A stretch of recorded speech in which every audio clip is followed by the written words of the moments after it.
Hey guys, it's Monday. It's a Monday podcast, and this is your parenting thing. And there's this clip going around right now. Mm-hmm. I'm low. That's fine. On social media, that basically it's like a 20-something, maybe younger, and she goes, "We will be the first generation to die with more of other people's memories than our own." You've seen it? I saw that. It's everywhere. Okay. Yeah. And they're like, I disagree. And then there's that chart. It's like, this is how many days you live. This is how many days you'll be at school. This is how many days you'll be sleeping. This is how many days you'll be on your screen. This is how many days, and there's 2 days of your life. And then we have, I have a few things on this. First of all, I disagree with that statement, although I can understand why some people would feel that way. I don't think it has to be that way. Now, are some kids on their screens way too much? 1,000%. Are some adults on their screens way too much? 1,000%. Are we probably need to recheck, all of us, and to figure it out? 1,000%. But I just 1,000%. I don't. Screens aren't going unless we're getting rid of screens. Okay, let's just say this: unless we're getting rid of all the screens, let's just say digital's gone. Why can't we figure this out? Then there's one person who's like a leader in the space. I hate him. I don't even want to follow him anymore because it's like they're telling us problems that there's no solutions. No one gives you any solutions. We give you solutions. Yeah. There's just problems.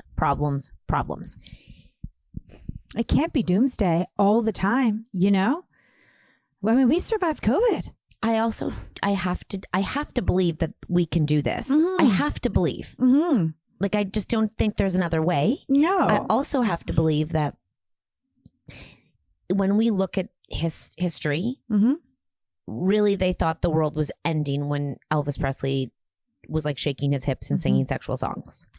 Best movie ever, by the way, guys. Make sure you watch it. You'll learn so much about that man that you had no idea about. I think when we as an adult generation don't understand the younger generation, we have fear and we have problems and we have, can your kids fuck up online? So much so, yes. But it feels like there's all or nothing. And I think that the older kids probably didn't get parented in it. But I also have to remind parents that social media wasn't what it was when those kids were growing up. So we now understand that social media is a cesspool, and we as parents can now do something about it. I definitely think that the younger generation, my siblings' kids are going to be, it's going to be better, and it's not going to be, everything changes. Nothing lasts forever. No. Everything is a season. And the fear that the parents in our, around us are fearing, there's no way that my siblings' babies, that the parents are going to be in the same situation. Are they going to be fearing something else? 100%. Yeah. And is it going to be a major topic of conversation? Of course. But it's going to be different. Yeah. Because we always learn and we always evolve. That's how this world has gone forever and ever and ever. And I feel like kids are smart. Kids are so smart. Teens are so smart. And I feel like when we talk to them and you explain to them screen time and the logic of rules and of, putting limits in, they get it. They're reasonable people. They understand. It's just we are missing a whole dialogue of how to work with the children rather than, I guess if you have younger kids, it's a whole different ballgame. Chloe has a phone, but she doesn't really use it in the way that a teenager uses it. But that makes sense. When our kids first got phones, I remember there was TikTok in grade 6, but it was literally singing and dancing. They were just lip syncing. You learned dances on TikTok. It was very much Vine over on TikTok. It began to change, but when our kids were younger, it was not what it is today. So it was just fun. So when they were on it, it was they're singing and dancing and parents were all involved. It was a very innocent place. And then it got disgusting. But it's our kids now where they are, we have hindsight, and I think parents feel like they don't have hindsight or control. It feels like it's just dangerous. Well, I think it's like with a lot of things in parenting is parents and families are so busy and they're worried about so many things, and they're being like, you know, a lot of them are at their jobs and they've got having the pressure of their jobs and the pressure of finance and the pressure of their relationship and their aging parents. And then that one more thing, which should be a priority because parenting should be a priority. It's just that one thing that they're like, I'd rather just be like, you're on your phone too much, get off. And then just kind of hope for the best. Do your kids have, I can't believe I don't know this. What time do your kids have a screen time curfew? Yeah, like their screen times go off and then they can ask for more time. And what time does it start at? They start at, I think I used to have them at like 7 a.m. Now I think I have them at 6 a.m. because they have to wake up earlier to take the subway and check, you know, the bus schedule and stuff. Yeah. So maybe some of them are 7 and some of them are 6. The earlier risers are 6 a.m. And then what about nighttime?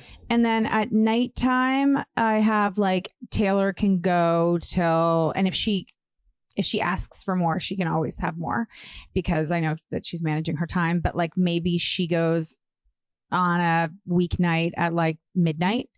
Whoa. She goes to bed later than that. And she's often like, yesterday she went and she studied and she came home and I was like, you want to come watch a movie? She goes, I do. I just want to go upstairs and just sit on my bed for 15 minutes. And then Mark was like, and doom scroll? She's like, absolutely. Like I haven't done it all day. I just want to do it for 15 minutes and then come down. And then, I mean, one of the other ones, I think his is at like 10:30. But he's asleep by then usually anyways. And then the other one might be like, well, there's the one that learned how to do the time change. I think I've started. But then within the screen time, there's specific app times and gaming times. Yeah. You know what I mean? Yeah. So there's so many little details that you can do when you go through our screen sense guide to see how long everyone is spending on it. I do not have my kids. I had a miracle last night. Nobody had anything. Well, I suppose maybe somebody had something, but they were sick. Nobody had anything. Now, daughter was studying, so she wasn't around anyways. Yeah, daughter. But like, there isn't a ton of time like to be sitting around. Yeah. On it anyways. And I'm always home and they're always in the room. You know what I mean? Yeah. So I think everyone has to assess differently. But yes, they have screen times and yes, it goes off. And on weekend nights, they'll ask and I often will give them 15 minutes. And then my husband, all day. All day. He doesn't give a fuck. So again, he does not. All day. Because he doesn't want them to ask again. And he knows they're going to go to bed anyway. So he's just like. On the weekend. Yeah, he's like, he just doesn't want to be asked.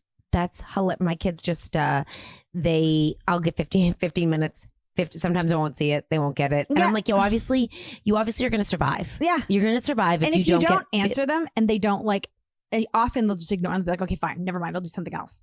And if they really want it, they'll keep coming back and asking. And I'll be like, okay, 15 minutes is going to be really annoying for you because 15 minutes is going to go really fast. The one's just given up asking. He'll be like, I need it for this now. And I'm like, sure. Because honestly, if you know your kids well enough, you know the ones who will just get lost and not be intentional on their phones. Like, I think that when you're looking at screen time use, I think that there's things you can do to help your kids manage the habit rather than just being like yes or no, because eventually there are no more screen time rules. Eventually they are going to have to learn how to study without you taking their phone. So it's like this like ebb and flow of trying to teach them how to do it properly and getting them to know their own habits. So if they know that they're going to open TikTok and get lost for an hour, it's important for them to know that without getting in trouble, but self-reflect and be like, you feel like shit when you go on that for an hour. You know this about yourself. So when you're feeling like shit, don't go and do that for another hour. Go do something different, right? It's giving them different coping skills. And I think where we're all lost is we're just like, no, rather than understanding, okay, open it and put a timer on for 10 minutes. Like your daughter, 15 minutes. Did she go 15 minutes? Or are you like, okay, you've been 30. You said 15. I'm giving you a heads up. It's been 30 because it does go by in a second if you're not consciously scrolling. So we talk doom scrolling. You guys have heard doom scrolling. We'll take a quick second and we'll come right back and explain it. Do you know what doom scrolling is? I mean, I assume they're just constantly scrolling. And I assume it must have come from like negative scrolling. It's like when you either are bored, so you're muting a feeling. So you're like, I don't want to think about, I know I should be doing my work right now. So you like fill your habit with something that makes you feel good in the moment. And then you're like, for fuck's sake. Or sometimes it makes you feel nothing. Like sometimes it makes you feel like I can jump out of my life and jump into their lives. And like for like in my little way, like what I'm playing my games or watching like crime. Yeah. It makes me forget about my life and my like anything that's overwhelming to me. Yeah. And they live in their problems. Yeah. No, I think though that's important. That's no different really than grabbing a glass of wine for an adult and being like, I've had a long, or escaping into a book, you know? And they also sometimes will go to like the negative side and feel like they want to get in there. They want to feel something. So they'll go into the worrying. And a lot of TikTok. And if you go, we've talked about this a lot, but if you go on one video, you just get it all. So some kids will feel what they're watching. That's just a hard fact. Some kids will feel nothing when they're watching something. I think it's us understanding, that's where parenting comes, is it understanding like the patterns of your children and then helping them say, oh, when you do this, it's almost like a fucking allergy. You know, when the doctor's like, when you eat the ice cream, you get the diarrhea. Yeah. Or like, what's the pattern? So every time they eat pine nuts, they get a rash. It's no different than watching your kids have like what are their reactions to what they're watching and what they're doing and what app are they on? Because there are so many amazing apps. I mean, I just had to go and buy a license for an app for the school for one of my kids to put on the computer. That's going to help him so tremendously that I'm so thankful that he has digital access. There's Grammarly, which is like a game changer for kids. There's, you know what else someone said recently? She was saying how, we were putting up our program to do our show while we were in Melville. And the woman was like, I was just too late for this ability that we can all share Google Drives and work together and do teamwork together from not the same place. Yeah. And she's like, it's so like, I missed out on this in school because, we were on with Noah and he was uploading and we were doing, she's like, it would have been, I wish I had this at school because it's just it's so cool what you can do. And especially like TJ was practicing an essay and he was saying how technology it has helped with students. And he was saying, I can come home from school and if I have tutor or I have sports and then I don't have time to go to my friend's house to work on a project. But if we're sharing a doc, we can still work together. Yeah, yeah, exactly. And it's like if you can teach them, okay, so I have an hour of homework to do. I'm going to do an hour of homework and then I'm going to take a 10-minute break and scroll. And then I'm going to go back and get something to eat. I'm going to go say hi to my mom. Like it's sort of like we have to go back to teach parents, and the Common Parents working on this right now, which I can't believe we are because this is how basic we have to go back. Basically, when your kids wake up, remind them, have they done X, Y, Z before they go on their phone? Like lists for parents to understand where their kids are in their journey. Now, a huge thing for kids to do is listen to podcasts while they get ready. I think a lot of people do this when they're getting ready in the morning. They listen to someone talking, which is totally fine. But is it taking you, are you late because you're listening to the podcast? Because that is the most annoying thing. And just think from a parent, you guys all know this. If you haven't really stopped and thought about how there is a way to manage this, that you come down and you're like, okay, we've got 5 minutes till you have to leave. And you still don't know where your shoes are. Your computer's still not in your backpack. Your water bottle's not packed. And so you get mad and then everybody's mad and then the morning is mad, but there was a way that you could have organized that. And the tricky thing is they don't see it as a distraction, even though it's taking them longer. It's just, I'm just listening to a podcast, but what it's doing is they might have had to go find it. Then they didn't like that episode. So then they went to the next one. Rewind, they skip the ad. So we have to teach them, like common sense doesn't exist, that the things they have to do now that were just basic getting ready when they were younger, we have to go back and remind them when you come home, before you sit on the couch and start scrolling, Are your shoes away? Mm-hmm. Have you done your chore? Like all of that shit that I think we used to just think assumptions. We have to go back to like habit building of teaching them. No, when you do your homework, it's not intuitive to put your phone away, but your grades will be higher, like scientifically and factually, if your phone is out of your brain and you're not hearing which are snap notifications. So hard too when they're working with their friends on their schoolwork, and a lot of they've relied on so much of their work on their phones, and then they're like, they're like, I need my phone to do my work, and they're like, well, no, you don't, and then they're like, yes, I do. But that's rare. That's rare. Their group projects are more rare than when they're trying to study or get like a project done. And I think it's just like, yes, there's always a way. There's always a reason they could have their phone, but it's again teaching them the why. Why do we put our phone away? And it sounds so fucking ridiculous. Basic. Yeah. But I think we're not actually saying it out loud to them. We're just saying, put your phone away. Yeah, put your phone away. Exactly. We're not going step A, step B, step C, saying, let's get everything done. And like, I'll say scientifically, that's not the word I'm looking for, but like statistically, you feel better about your life when you're doing actual things in your house before you go on your phone. So feel what it feels like to accomplish things, because the phone, you don't really accomplish anything unless you're working. Like you and I even know, like when we accomplish so much, even if we are doing it on our phone, but we're accomplishing something, not just nothing. We're like, oh my God, we accomplished so much today. I have like, as far as scrolling, just like random content on TikTok and Instagram, like lately, I have definitely turned back to the television in a way that I used to be like on the phone. I've changed. Me too. I think the problem is though, it's no one we know. Like when I go on my phone, they serve me nothing I know. And it's like one topic that maybe I stopped and watched I did watch one this morning. That was so sweet. It was, I guess there's like this thing. It didn't seem like it was in North America, but they pretend they're fighting in the classroom. Yeah.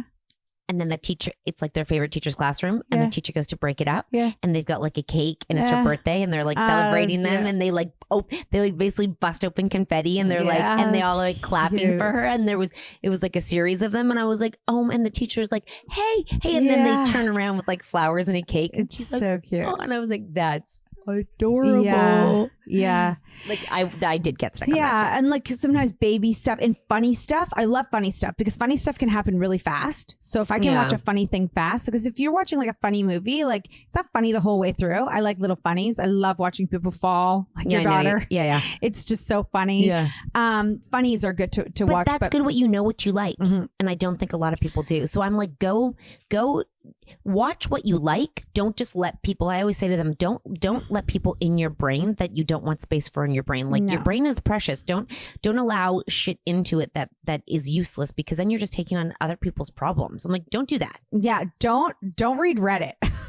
I have to block that one from there. But you know what else is like, here's the thing is like the at the very base of it all, if you have the Screen Sense guide and you implement all of those things, you've already started. From there, you can go individually analyze your kid. But even from implementing the Screen Sense guide, you have learned so much yourself very simply that from there you could say, like, there are some kids that you do need to worry about more. And you can see the different habits. Like your kids, kid. like you know the ones it's going to affect, and it might affect them, 1 month, and then they might maybe. It depends on what they're going through, because just like the algorithm, if they're feeling a certain way about something, they'll show you on their reshares on TikTok. I said something in front of my daughter that I don't know if I've ever, like, I've probably said it, but it was so weird saying it in front of her. I said it like 2 days ago, and she immediately linked to a story of someone's mental health. And I just thought it was so foreign of me to say. What did you say? I said to her, there was this dress that I bought that I wanted to zip up. And do I know the dress? I think I told you it's white. I'd like it to be an option. I think it'd be really like no, fun. You never told me. Hold on 1 second. I'm dying to hear about this. I'm going to take a quick break and you're going to come back and tell me. Okay, so And it's again, a new not dress. a big deal. Yeah, I ordered all these dresses from Zara. Okay. And I'm returning all of them. Okay. Except for there's this one that like my daughter tried on and she's like, oh, this doesn't work for me. But like we have such different bodies. And she's like, oh my God, it works for you if we could just zip it up. And she's like, I know if you had Kat here, you'd be able to zip it up. And I was like, oh, all I need to do is just lose 5 pounds. And I was like, it sounded so foreign to like say that in front of my daughter because I just don't talk like that, you know? Yeah. Like she linked that conversation to a mental health situation, not involving her. But I thought to myself, that's so weird because I could see how she thought that's a weird thing for my mom to say. Like she's like, I'm worried about my mom. No, just like those words aren't right to say. And you don't normally say that. And that felt weird. And I thought so too, because normally what I would say is I need to get a bigger one, or I just need to stretch this, or I need Kat to get me into it, or we need more hands, not I need to lose 5 pounds. Like that's just something that like would come out of my mouth normally. And then she was kind of like, and she didn't say anything, and she said something about someone's mental health, and it was sort of like looking for attention or whatever. And I was just like, she said it right after. I could feel the link, and I was like, oh my God, like that's so funny. But not funny, but in that moment, I was thinking, you know, when you think that there's nothing wrong, and then if a friend is going through a mental health crisis, or your kid is, or they want to lose 5 pounds, they go on their TikTok and they go, I want to lose. My mom wants to lose 5 pounds. I want to lose 5 pounds. They don't even have to look. You just said it, so now it will be on. Now it will just be there. But so like, and that's as easy as it can happen. And so even if you think everything's just fine, like 1 month and everything's going great, something gets in their head, like I need to lose 5 pounds, and then all of a sudden they're obsessing over that, and that's all they're seeing. Then it is something to worry about. So it is like a check-in. So it's a really good like level base to do the screen sense. And if you have a limit on like a TikTok, then they can't scroll for 3 hours. Like you interrupt the cycle, and then they have to reset because they only get a certain amount of time, and then they have to reset. And listen, I know my daughter eye rolls me because she has screen time, but there is a few therapists I know and I talk with, and the first thing they'll ask their clients is, do you have screen time? Now they can't go tell the parents to put screen time in, right? Because you can't have. Oh, they ask the kids, do you have screen time? They ask their clients, do you have screen time on your phone? Like, can you? And most kids don't. Most kids don't. And the tricky thing is the therapist can't go now to the parent and say, because it's client privileges. Get screen time in. Yeah. So it's like you have this weird cycle of, we know therapists that would be the first thing they would recommend. First thing, put in screen time, because if your kid is struggling with something, it will inevitably become their entire conversation. So online in their brain, and they're not talking to anyone. Like, I don't know when something's in your head, it's all you see, it's all you think. And it just becomes, it's like, it's manifesting. It's like seeing your norms, like praying for what you don't want. If you can understand that, if you can break the cycle, or teach them that when they're feeling away and they go to their phone and then they feel grosser after that, you're teaching them a coping skill and a life skill. So when they're like feeling sad or frustrated and you see them go to their phone because they just need to turn their brain off, be like, okay, 15 minutes, then let's go for a walk. Like, you can begin to break the cycles up so that you're helping them get back into life where conversations aren't whatever the same. No friend is going to go and listen to you talk about something for 12 hours. No one is going to talk about, no one in the history of the world. TikTok will talk to you for 12 hours about that one thing, and it will become so massive in your head, because when you talk out loud to people, it brings down the problem, because when you say things out loud, you're like, oh, I feel so much better when I said that out loud, and it doesn't feel as big.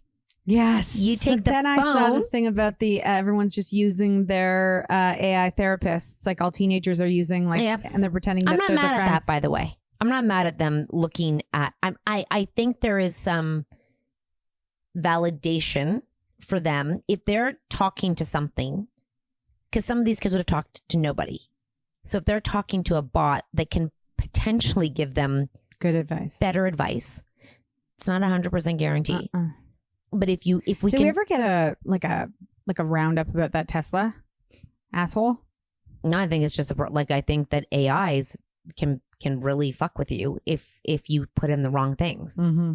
They can really take you down the wrong path. Mm-hmm. Not that it's a separate entity, but just that it's not real. Mm-hmm. So it will begin to predict what you want to hear rather than being a fact checker. So you kind of have to like teach them that too, that it's great to go, it's in the fucking guide, just so you know, a whole AI section, just so you know that if you go and they go and look at it, if they're going to go write a text message to their friend, Mm-hmm. use it as a sounding board rather than a fact that you're cut and copying and then sending it over to your friend because ChatGPT said it.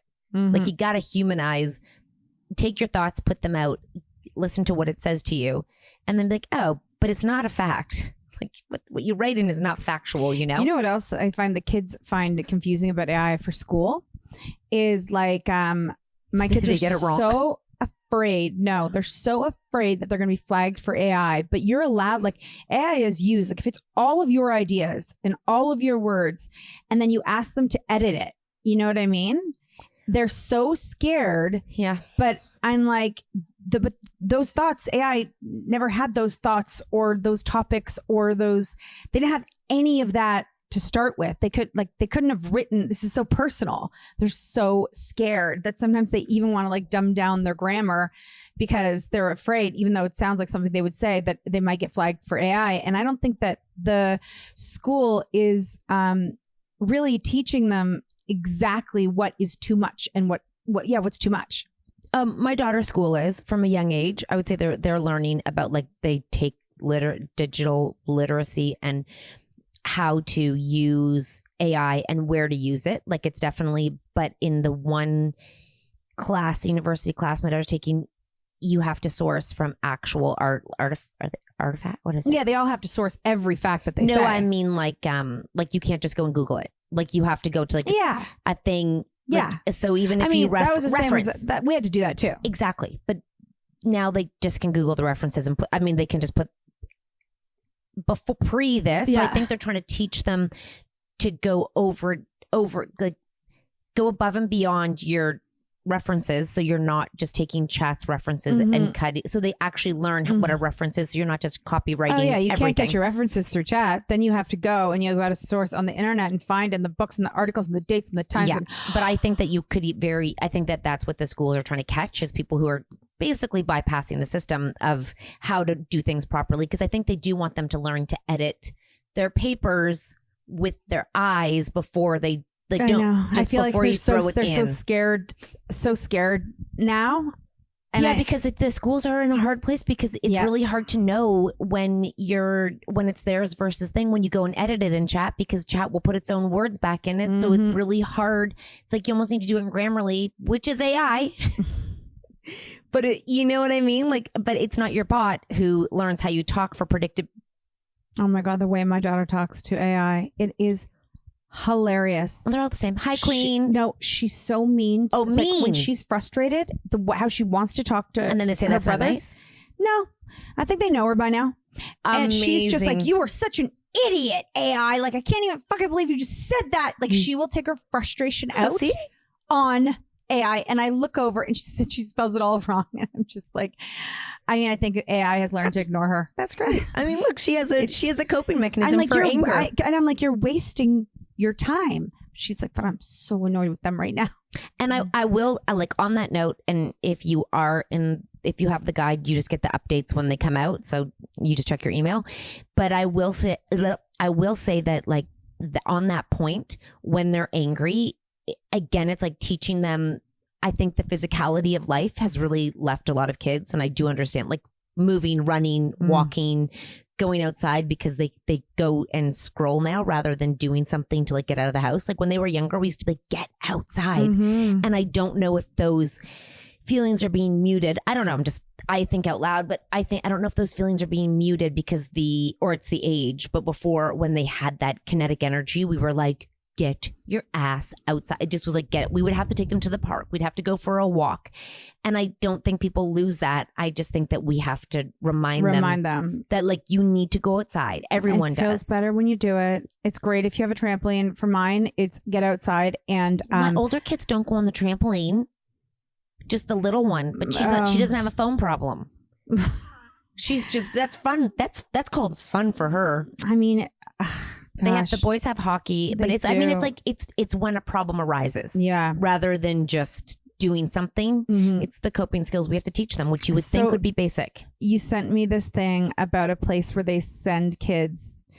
Because, by the way, summer camp, a lot of them. That's detox. You're not allowed your phones. No. Well, they all sneak it in though. Some do, yes. Some literally do not. They're like, I don't want to take my phone. I don't take my phone. So for 2 months, they don't have their phones. Yeah. Is this a different thing? Yeah. It's a detox camp. Tell me, how long do they go for? But to be honest with you, it's probably the same thing if you really think about it. Because they got to entertain them in the day. Yeah. I can't. Sorry. Does it happen in the summer? I don't. Again, I read the article. I was like, have we totally lost our minds that a parent's going to pay $8,000 to detox their kids from a phone? I think a desperate parent thinks that could just fix everything, because I'm sure when they get home, then they won't be as addicted to it anymore. I literally read it and I'm like, are we just done parenting? Like, have we just tapped out and we're like, I don't want to deal with these problems anymore? It's kind of like when I was like, I was more overweight and like ate a lot of shit. You wanted to go to a retreat and have someone just. And I was like, if I go there for like 10 days, you've always said canyon, this. You'll be pure. It'll just clean. I just want that. Like as an immature thought, parents are like, if I just actually detox them and rewire them when they get back, they'll be better. Just give me your $8,000. I'll give you the guide and it'll do the same.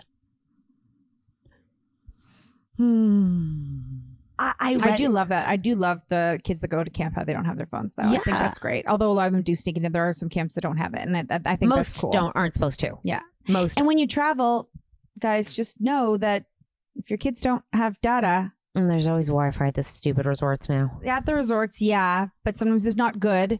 And sometimes they have to, if they're going anywhere in the water, they have to leave their phones back up in their rooms. Yeah, no. I have no problem being like, leave your fucking phone. Yeah. I have no problem saying, give me your phone. I will literally take their phones when I'm annoyed with them, like with their phones. And I'm like, no, you can't control. Like, I don't even want you to check your Google Calendar right now. Yeah. Yesterday, we got in a fight about grades. I was like, it's not that important. She's like, what is wrong with you? And I was like, because, and then I pulled up every report card. I'm like, 80, 90. I'm like, every year you're failing. You never fail. You know what? I had to go through everything. I'm like, she's like, grade 8. I'm like, okay, let's pull it up. I'm going to pull it up.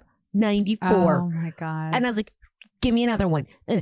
78. Sorry, that's a B in my day.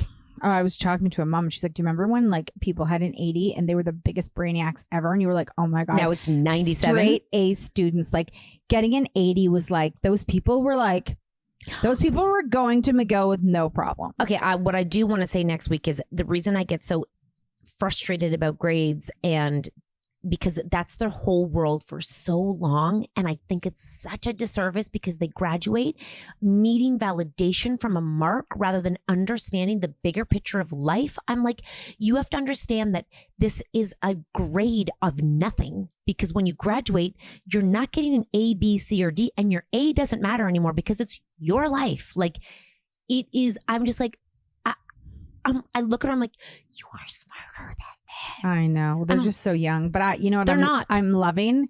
Well, their brains are young. No, I know, but they're out of school and they're out. I'm loving school that in 5 years. Canada, a lot of kids have already been accepted to universities, and they do not have 95s, and they do not have 90s, and they're in a great university, and they're accepted, and they're in, and I love that example, and I feel like people are shocked by it, and I'm like, shocked. Thank you. Yeah, like, oh my God, all these kids are just getting into university, and they don't even have the highest marks. No, because you didn't need them. Well, how many kids do they think you need a lot of kids to fill universities? I know. We don't have that many kids in Canada. I don't think they understand any of that. Like, where are these kids? Where are they coming from? I mean, these kids are like, I'm not going to get into university. Who says that? Like kids are no, like, I I'm know. not, like, I know. Are you kidding me? I know. Oh, Jesus Christ. I also worry. I'm like, then like you actually have to get a job. Mm-hmm. Like, I'm not even concerned about your grades. I'm like, get the skills to learn how to actually function when you graduate, and realize that your boss isn't going to give you an A+ because you spent all night working on a project. They're gonna be like, thanks. I need 5. Let's carry on. You took too long to do this. This should not have taken you 8 hours. That's the reality. I feel like I learned very young that bosses just want the job done. They're not there to coddle you. No. Oh God, this is my whole point. Yeah. I'm like, the effort you put in for this is a waste of time. Your teacher's going to be way nicer than your boss. Also, like, good, you worked hard, but you worked way too hard for that. Yes. Like, you worked way too long and too hard. Like, it's not a devalue of grades. It's let's work smarter. Like, this is not smart. Like, working 12 hours for a 3%. I mean, I'm hoping that our next ones are going to, I want you to work hard. I just don't need you to work to 99%. I don't think that's smart. Unless you can do it in an hour. Yeah. If you can do it, then because there's so many fun things you could do with your time. It's just not clever. And even reading books, which I don't really read books, but when I do read a book, it's so fun. Well, I just think this is a whole nother podcast, but I do think that grades have become an identity and a crutch for, like, I think it's really hard to figure out who you are as a teenager right now because you don't have the same social life. You don't have the same, like, we don't have the same experiences. So being a student all the time is a really easy escape. Yeah, I'm a student. I'm studying. I got to go study. Yeah, I got to go study. I'm just going to go. What are you doing tonight studying? I really do think it's become like actually an identity problem rather than. I think it's like it's their hobby. It's a hobby. It's not though. Unless you're going to be an academic for the rest of your life. Maybe some of the time they're studying, they're actually flirting. That's what I beg. I'm like, who is there? Are you like... Chicken fingers and french fries. I'm like, are you watching the hot guys play tennis? Please tell me. No, they go to a stupid room. At least they're together studying. I know. And I love that they want good grades. Don't get me wrong. I sometimes feel we're missing the plot on, I much on prefer good grades. Just knowing that when they're doing it as a friend group or when they're doing it together. I feel better about that. I picked up the 2 boys from the subway. Was it yesterday, the day before? And the 2 of them just like, they're smiling normal. And they're laughing. They're average. They're good. They've got balance. And I was like, one day I'm going to miss seeing you 2 come around that corner and get into my car. And then one's like, why are you dying? Like, was it mine? No, one of them. Are you dying? No, I'm not dying. Was that mine? That probably. Yeah, I feel for sure. Why are you dying? We're going to die. I'm not going to be here to pick us up. So am I going to have to call my mom? He's so basic. And I'm like, no, just one day you 2 won't be at the same school coming off the subway and heading into my car. Like, these days won't be here one day. And I'm going to miss your 2 little, every time they come around the corner, it's like they have this like kinetic energy. Like it's not cool. Like, just like, no. Like push, shove. Yeah. Yeah, they're ridiculous. They're here the whole time. And they're I'm going to Chipotle with Tucker. Okay. Where are you? You're at Chipotle. No, where are you? You're coming to get teenage boys. I'm going to Chipotle. Oh God, Tucker had been craving that Chipotle since yesterday. I'm going to Chipotle with Tucker. Okay. Where are you? You're going to Chipotle. That's what you want. Oh yeah. Okay. The Tucker said, oh well, we actually had a chair flip at dinner last night and a walk away. I'm not even hungry. I had Chipotle. Yeah. And then I ate your stupid stew later. You know. Oh yeah, it's delicious, fucker. No. Bucks. I'm like, you're not hungry, but I'm hungry. I was at Chipotle at 3. Hungry. Bye, y'all.